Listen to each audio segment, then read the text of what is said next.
Fala pessoal, aqui é o professor José, seja bem-vindo ao nosso canal Farmacologia Fácil, que traz aulas de farmacologia, fisiologia, terapêutica, qualquer tema da área da saúde, toda semana na quinta-feira. Então, mais uma vez, seja bem-vindo. Se você não é inscrito no nosso canal, já clique no botão se inscrever e também ative as notificações, porque às vezes os vídeos não caem para os nossos seguidores. O YouTube não distribui da maneira correta, então já ativa a notificação para não perder nenhum vídeo postado aqui no canal. Da mesma forma, eu quero que você entenda que esse canal é feito para você, por esse professor que é apaixonado em ensinar. Então, qualquer tema que você queira que eu trabalhe aqui no canal, coloca nos comentários, escreve lá, deixa eu te conhecer, eu respondo todos os comentários, gosto muito de ter você aqui comigo. Bom, lembrando, a aula de hoje, que eu vou falar de anti-inflamatórios não esteroidais e anti-inflamatórios esteroidais, ela é um fragmento, um pequeno fragmento, inclusive, não é uma aula, um fragmento de uma aula, mas sim, ela utiliza os materiais que estão presentes dentro da plataforma Farmacologia Aplicada R2A, que é uma plataforma de ensino, na qual eu sou professor, e que ensina a farmacologia de maneira fácil, tranquila e focada em conseguir exercitar na prática toda a teoria. Para quem é a plataforma? Para qualquer estudante da saúde que queira aprender sobre o uso de medicamentos e o que eles fazem no nosso organismo. Então olha só, vou mostrar para vocês rapidinho da onde que eu tirei o material da aula de hoje.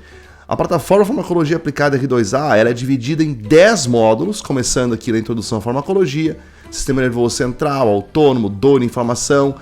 Além dos 10 módulos, nós temos ainda um módulo especial de condutas clínicas de verão, um sobre farmacologia aplicada à odontologia, farmacologia e envelhecimento, que fala um pouco sobre o impacto da farmacologia no organismo que está no processo de envelhecimento, nos idosos. Cálculo farmacêutico é um curso completo de cálculo farmacêutico, que é muito importante. Nós temos ideia de que cálculo farmacêutico não é só para o farmacêutico. Na verdade, são cálculos utilizados para manejo da medicação, que é o ato de medicar. Então, o farmacêutico, obviamente, ele precisa saber sobre esse tema, porque ele muitas vezes instrui outros profissionais a fazer cálculo de dose, cálculo de gotejo, cálculo de concentração de bolsas, né, de soluções dentro do hospital. Então ele obrigatoriamente precisa saber cálculo farmacêutico. Mas o cálculo farmacêutico é muito empregado na enfermagem, no dia a dia do técnico de enfermagem, do médico. Então, enfim, cálculo farmacêutico é um dos bônus da plataforma. Além disso, o break da revisão, que a gente revisa todos os mecanismos de ação em 5 minutinhos, olha só, tem vários mecanismos já postados, e cada mês tem mais chegando dentro da plataforma. Um e-book da Portaria 344 com aulas e lives, discutindo sobre essa legislação, a Portaria 344 do ano de 1998, que trata da dispensação de substâncias controladas, de controle especial, muito importante para o médico e para o farmacêutico principalmente. E um e-book sobre código de ética farmacêutica. Bom, da onde que foi retirado, né?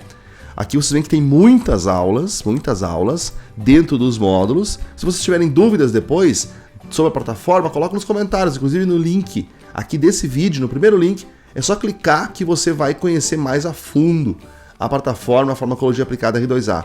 Bom, a aula de hoje ela vem desse módulo aqui, ó, dor e inflamação. Quais são as classes farmacológicas trabalhadas nesse módulo? Primeiro, anti-inflamatórios não esteroidais, glicocorticoides, anestésicos locais e gerais, relaxantes musculares e opioides. Essas são as classes trabalhadas dentro do módulo dor e inflamação. Show?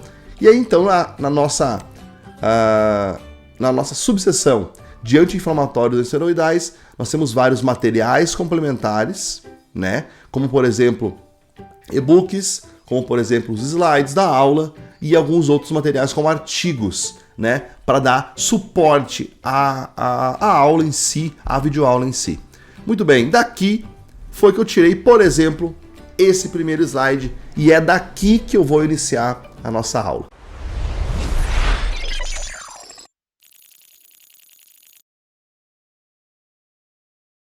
Afinal, qual é a diferença entre um anti-inflamatório não esteroidal e um anti-inflamatório esteroidal? Vamos pensar já pelo nome, né? Um anti-inflamatório não esteroidal, ele é um fármaco, uma substância que tem ação biológica no nosso organismo, que principalmente age de maneira anti-inflamatória. Ela bloqueia o processo inflamatório, que eu já vou explicar para vocês como funciona. Além disso, ela não tem uma derivação hormonal, uma derivação esteroidal. Ou seja, a origem da molécula desse fármaco não é baseada em um hormônio esteroidal. Consequentemente, como tudo na farmacologia é um quebra-cabeça, se ele não tem uma origem molecular de um hormônio esteroidal, a princípio ele não apresenta um efeito esteroidal. Ele não apresenta um efeito hormonal. Por que eu digo a princípio? Porque existem alguns casos que moléculas, apesar de não serem parecidas com a molécula endógena, aquela molécula que age dentro do nosso corpo, apresenta função biológica exatamente igual àquela molécula endógena. Mas, no caso dos anti-inflamatórios, não é esse, eles não são uma exceção da regra. Os anti-inflamatórios não esteroidais, eles não derivam da molécula dos hormônios esteroidais e não têm realmente funções hormonais. Show? Então eles são anti-inflamatórios de maneira mais seletiva, né? E não têm função hormonal. Já os anti-inflamatórios esteroidais, eles são anti-inflamatórios, né? Até mais anti-inflamatórios do que os próprios anti-inflamatórios não esteroidais. Porém, eles têm várias outras funções, vários outros efeitos no nosso corpo. Um pouco porque eles derivam de um hormônio esteroidal. Se nós formos entender a derivação química mesmo da molécula dos corticoides, né, que são os anti-inflamatórios esteroidais, nós podemos traçar um paralelo na síntese do hormônio esteroidal e a derivação das moléculas do medicamento. Tanto que são parecidas essas moléculas. Nós temos o colesterol, que é usado pela suprarrenal para sintetizar hormônios esteroidais. Por exemplo, né, nós temos a aldosterona, nós temos o cortisol, e essas duas moléculas têm funções diferentes no corpo, né? São diferentes em alguns pontos, semelhantes em outros, mas um ponto de convergência precisa ser citado nessa aula. Os dois hormônios derivam do colesterol. E da mesma forma, né, os corticoides, que são os medicamentos da classe dos anti-inflamatórios esteroidais. Então eles têm uma semelhança estrutural à origem da aldosterona e do cortisol. E por isso que eles acabam tendo efeitos semelhantes à aldosterona e ao cortisol. Bom, como funciona então, como que eu poderia correlacionar o efeito anti-inflamatório dos anti-inflamatórios esteroidais e dos anti-inflamatórios não esteroidais? Parte desse pressuposto aqui, olha só. Nós temos um tecido aqui, um desenho de uma membrana. No momento que a membrana sofre uma lesão, ela pode ter duas respostas, e vai ter duas respostas. Uma resposta de proteção e vigilância imunológica. Vamos pensar assim, é como se fosse uma nave espacial. O casco furou. Se furou o casco, se rompeu o casco, qual é a primeira coisa que o capitão da nave faz? Manda as tropas irem ver se aquele rompimento do casco ele é causado por um invasor ou foi só realmente a viagem que causou aquele rompimento. Então vai a tropa ver, vigilar, né, monitorar aquele local onde tem aquele rompimento. Mesma coisa na célula. Será que eles pensaram que na célula, quando criaram as naves? Olha, pode ser. Então, nós temos uma imunidade inata, aquela que está lá no local mesmo, já está lá. Todo o nosso organismo está repleto de células de vigilância imunológica que já estão prontas para o primeiro reconhecimento. Então elas já estão lá para ver se não tem um patógeno, né? Um vírus, uma bactéria, né? Um fungo. E dependendo do micro-organismo, tem uma resposta. Muitas vezes até o micro-organismo ele se camufla e não é reconhecido de primeira mão por essas células. Bom, mas isso é assunto da imunologia, né, e não especificamente da aula de hoje. Muito bem, então existe uma resposta de monitoramento. Então as células vão lá para monitorar se tem algum patógeno, algum agressor, algum invasor naquele rompimento do tecido. E outra resposta é uma resposta para consertar aquela lesão, aquele ferimento, aquela rachadura. Então, toda membrana lesionada, assim como na nave. Qual que é o segundo passo, depois que manda as tropas, né? É chegar os mecânicos, chegar o pessoal que faz o revestimento do casco da nave para resolver o problema, para não ampliar mais aquele problema. Essa é a ideia da inflamação, exatamente essa. A inflamação é um processo que é desencadeado para não deixar aquela primeira lesão ampliar. Então, todos os sintomas da inflamação têm esse objetivo. Vamos pensar lá no final primeiro. O que a pessoa que tem um processo inflamatório sente? Dor. Dor é a primeira coisa. Dor, por quê? Porque assim você vai alertar o local que foi lesionado, né? Edema. E se for num local próximo da articulação, é mais ainda. Edema por quê? Porque incha e restringe o movimento. Se tu não tivesse o edema, esse acúmulo de líquido no local que ocorreu a inflamação, a lesão, você ia seguir fazendo o mesmo movimento. E aquilo podia lesionar mais ainda o local que já estava lá com o casco rachado. Então o edema restringe o movimento para que não haja lesão subsequente. Vermelhidão no local, um pouco por causa das substâncias liberadas no local, mas também para dar um alerta visual aonde está a lesão. E também nós temos o calor. As temperaturas aumentam aonde está ocorrendo a inflamação. Por quê? Porque muitas enzimas de defesa e muitas células de defesa funcionam em uma temperatura levemente mais alta. Então a temperatura é para potencializar as respostas enzimáticas no local com o objetivo de resolver o problema. Então todos os sintomas da inflamação são para restringir aquele local lesionado e tentar resolver o quanto antes aquela rachadura. E o primeiro passo do processo inflamatório é a liberação de ácido linoleico ou de outros até fosfolipídios dessa membrana que foi rompida. Pense, você quebrou a membrana. Então vários fosfolipídios são liberados para o citoplasma, para o líquido extracelular. E esses fosfolipídios, eles são substratos, esses fragmentos são substratos de uma enzima que tem em toda a célula do nosso corpo, que é chamada de fosfolipase A2. E no momento que ocorre uma lesão no tecido, a célula ela produz, através de transcrição no núcleo, mais fosfolipase A2. A fosfolipase A2 ela pega esse fosfolipídio e transforma em uma substância-chave, tanto para a resposta inflamatória quanto para a resposta imunológica, que é o ácido araquidônico. Está aqui ele desenhadinho, o AA. Não é Alcoólicos Anônimos, né? Não viaja. Ácido araquidônico. Esse ácido araquidônico, ele é substrato para várias enzimas dentro da nossa célula. Algumas que são constitutivas, que já existem lá, e outras que são induzidas durante o processo inflamatório. Então o ácido araquidônico, por exemplo, ele é substrato, ou seja, vai ser utilizado para dar origem a outra substância.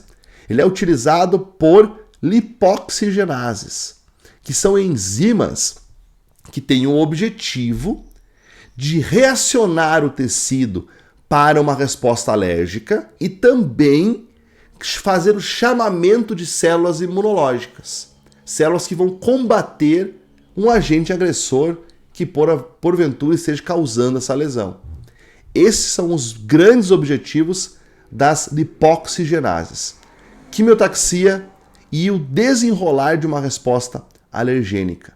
Legal, né? Agora, o ácido araquidônico também é usado em outra via, usado na via das ciclooxigenases. E aí, nesse caso, nós temos dois grandes grupos de ciclooxigenases, tá? Mais estudados, mais aprofundado, né? O estudo sobre.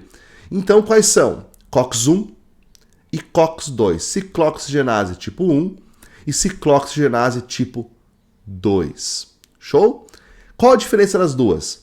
A ciclooxigenase tipo 1, ela está mais presente constitutivamente no nosso organismo. Não que a COX-2 não esteja. É errado a gente pensar assim. Eu vejo muitos falarem assim, não, uma é constitutiva e outra é induzida. Calma. Não. A COX-1, ela é mais constitutiva. O que é isso? Ela está mais presente no dia a dia do nosso corpo. Ela é usada por processos comuns do nosso organismo que não o processo inflamatório. E a COX-2, ela é mais induzida, mais produzida, sim, no momento da inflamação. Mas ela também existe desempenhando papéis constitutivos. Tá? Então, vamos tentar diferenciar as duas num primeiro momento. A COX-1, ela está muito presente, por exemplo, no trato gastrointestinal. Ela utiliza lipídios, né, e o ácido araquidônico para produção de prostaglandinas que estimulam a liberação de muco. Resumindo, então ela é peça-chave, a COX-1, para a síntese de muco no nosso estômago. Então ela faz parte do processo constitutivo de secreção de muco, que é uma camada de revestimento do estômago para evitar que o ácido entre em contato com a mucosa do estômago e cause gastrite. Então ela é constitutiva nesse ponto. Além disso, a COX-1 está presente nas plaquetas. Quando começa o processo de ativação plaquetário, que é o estopim da agregação plaquetária, a COX-1 começa a produzir uma substância nas plaquetas chamada de tromboxano A2. E o tromboxano A2, ele acaba induzindo uma via de agregação plaquetária. Então a COX-1, ela tem papel importante induzindo a agregação plaquetária. Aí, no rim, a COX-1 faz vasodilatação. Ela faz uma proteção renal, diminuindo a força com que o sangue chegue no rim, podendo causar uma lesão renal. Então, constitutivamente, ela é boa para o rim. Então, vamos resumir. A COX-1, ela é ótima para o rim, ela protege o nosso rim, ela causa agregação plaquetária e a produção de muco no estômago. E a COX-2? Da mesma forma, muito semelhante à COX-1, ela faz parte de papéis constitutivos, que podem ser potencializados no momento que eu tenho uma lesão. Esse é o grande diferencial. A célula lesionada, ela induz a síntese de COX-2. Qualquer célula. Vou dar um exemplo da mudança constitutiva para a mudança induzida da COX-2, que eu tenho certeza que você não se ateve até hoje. Olha só, a COX-2 é produzida constitutivamente no endotélio vascular. A COX-2. E ela tem um papel no endotélio vascular na chamada balança trombótica antitrombótica, que é a formação de trombo. Tá? Houve uma lesão, por exemplo, né? E foi desencadeado um processo de agregação plaquetária. Então a COX-1 está induzindo a agregação plaquetária. Uma das vias de controle dessa agregação plaquetária é a COX-2. Ela vai ter um papel antiagregante plaquetário, por isso que é uma balança. Então, constitutivamente, nós temos ali, né, a ação da COX-1 agregando as plaquetas e a COX-2, naturalmente, constitutivamente, está diminuindo a agregação plaquetária. Mas ao passo que a inflamação aconteça no local, ou seja, uma lesão, uma injúria vascular aconteça, eu tenho mais síntese de COX-2. Por quê? Porque tem mais agregação plaquetária também, para cobrir o buraco lá da injúria vascular. Então ela pode ser potencializada também, mesmo lá onde ela é produzida constitutivamente. Mesma coisa no rim. No rim, a COX-2 também desempenha um papel protetivo. Mas se houver uma lesão renal, a COX-2 é muito mais produzida. E também vai ser componente do processo inflamatório. E nos outros locais? Bom, ela é presente quando há lesão. Então, se nós formos colocar qual que é a COX inflamatória, é a COX-2, sem dúvida nenhuma. Quando ocorre uma lesão numa célula, ela é induzida 200 vezes mais. E quando ela pega o ácido araquidônico, ela vai produzir prostaglandinas e prostaciclinas que vão dar origem aos sintomas da inflamação. Então, assim, eu fecho todo o processo de inflamação e defesa imunológica básico, só para a gente conceituar. E aí aonde que atua? Primeira diferença dos glicocorticoides, ou seja, dos anti-inflamatórios esteroidais, para os anti-inflamatórios não esteroidais. Os anti-inflamatórios esteroidais, eles vão agir principalmente no núcleo celular. Eles são substâncias derivadas de hormônios esteroidais. E hormônios esteroidais agem em receptores nucleares. Então, os corticoides, eles penetram dentro do núcleo e vão modificar a transcrição gênica de proteínas. Esse é o mecanismo de ação. Olha que maravilha. O corticoide, por exemplo, ele diminui a síntese de fosfolipase A2. Então, se nós formos olhar essa cadeia de eventos aqui, eu tenho bloqueio de uma peça-chave de toda a resposta, tanto inflamatória, quanto alérgica e quimiotáxica. Então, o corticoide ele tem uma ação muito mais abrangente. Eu falo muito mais porque eu já vou citar dos anti-inflamatórios não esteroidais, tá? Então, os corticoides, eles bloqueiam a síntese da fosfolipase A2. Então, eles cortam no início a cadeia de defesa e inflamatória. Além disso, eles diminuem a síntese da COX-2 pelo núcleo. Lembra que eu falei que ela é induzida? Ela é induzida por substâncias fruto da lesão. Então, ocorre a lesão, alguns sinalizadores vão até o núcleo e dizem, produz COX-2 porque o negócio tá feio lá no casco. Então, o corticoide bloqueia essa síntese de COX-2. Então, a COX-2, naturalmente, aquela induzida, aquele a mais da indução, é cortado. E ela começa a estar mais realmente constitutiva.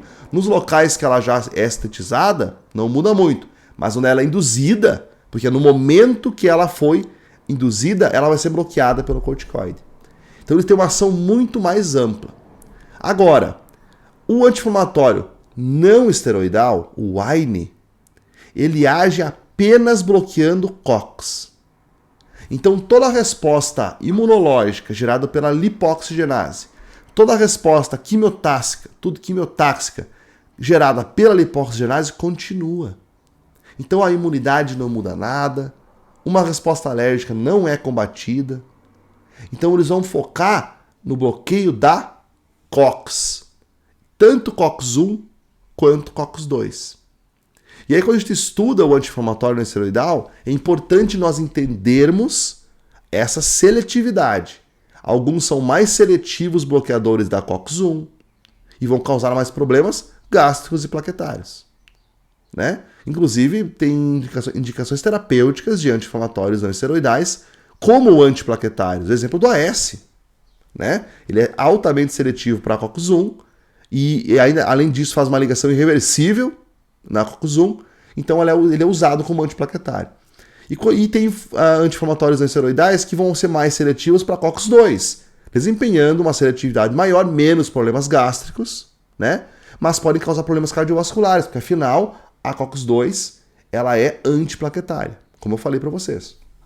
Então, é importante estudar isso quando você vai atrás de aprofundar o conhecimento no anti-inflamatório não esteroidal. Não é a ideia da aula de hoje, mas inclusive, se eu não me engano, tem aula sobre isso aqui no canal. Se não tiver lá na playlist, você bota nos comentários aqui que eu faço uma aula sobre essa seletividade. Vamos falar mais de AINEs, né?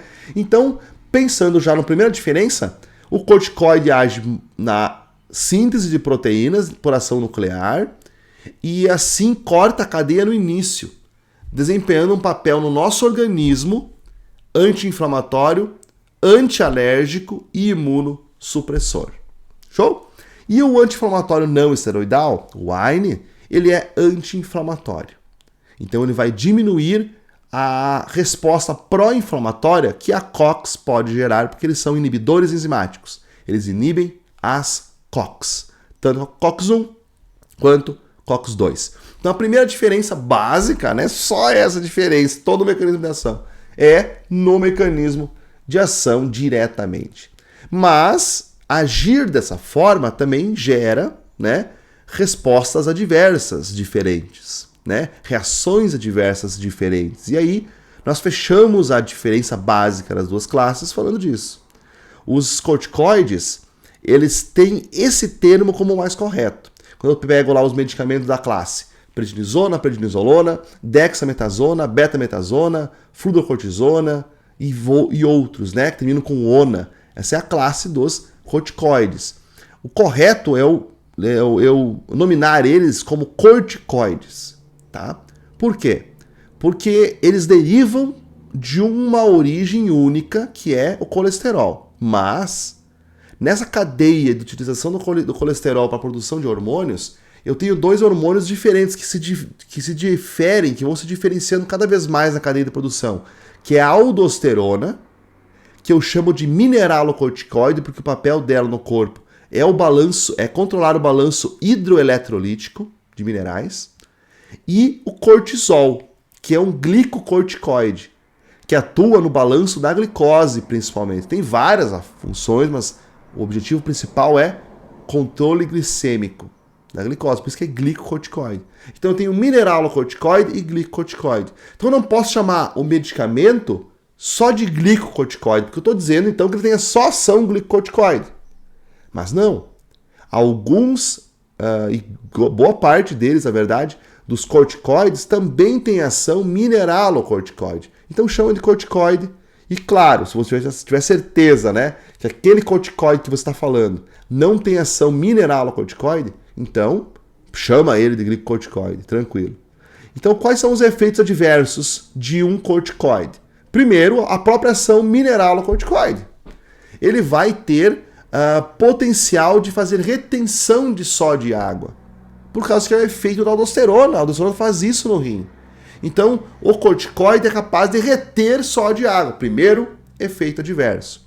Além disso, né, a diminuição das defesas imunológicas. Ele é usado, o corticoide, para ação imunossupressora. Mas algumas vezes eu utilizo para outras finalidades e eu acabo tendo uma imunossupressão paralela. E daí isso é considerado um efeito adverso. Olha que depende, né? No caso, ele é uma indicação terapêutica, em outro caso, ele é uma reação adversa. Mas não é só isso. Quando ele age no núcleo, diminuindo a síntese de COX-2 e de fosfolipase A2, ele também diminui a síntese, a conversão, a produção de algumas substâncias que vão finalizar a vitamina D. Então a vitamina D diminui, ativa, né? A vitamina D ativa no organismo, diminui e eu posso ter osteoporose. Então aí temos um efeito adverso grave. Por ser muito parecido com o cortisol, o corticoide acaba substituindo ele no sangue. E aí a cadeia de produção de cortisol não entende mais nada. Ela pensa, tá, mas peraí, eu não produzi esse cortisol, de onde ele veio, então eu estou produzindo demais e eu não estou sabendo, vou parar de produzir. Isso é chamado de efeito na retroalimentação do cortisol. O cortisol, quando é liberado no sangue, ele mesmo controla a sua própria concentração. Ele vai lá no hipotálamo e na hipófise e vai dizendo, ó, chega que eu tenho muito. Então, quando eu coloco um corticoide no sangue, ele vai substituir o cortisol também nessa retroalimentação e assim bloqueia a produção de cortisol. Então, ele afeta a balança de retroalimentação do cortisol. E também, por causa disso, acaba causando os efeitos do cortisol. Então, ele vai aumentar a glicemia e todos os problemas derivados de picos hiperglicêmicos, como, por exemplo, diabetes. Os corticoides, eles são uma classe diabetogênica. Se usado a longo prazo, são diabetogênicos. Então, olha quantos efeitos adversos tem a classe dos corticoides. Retenção hídrica, ação diabetogênica, osteoporose, função imunossupressora, se essa não for a indicação principal. E, além disso, como eles bloqueiam a cadeia de maneira mais ampla, a cadeia inflamatória, eles podem causar hematomas, eles podem causar falha na cicatrização. Todos esses processos são componentes separados que a gente pode ir montando um quadro, né? Parece que, nossa, é pico de glicose, queda na imunidade, osteoporose, pico glicêmico, diabetes. A gente vai montando um quadro que vai se potencializando, cada parte vai se ligando e vai formando um perfil de paciente que ele chega num estado que ele piora todas as condições em conjunto. Isso nós chamamos de síndrome. Então existe uma síndrome que é pelo uso prolongado de corticoides, que é a síndrome de Cushing.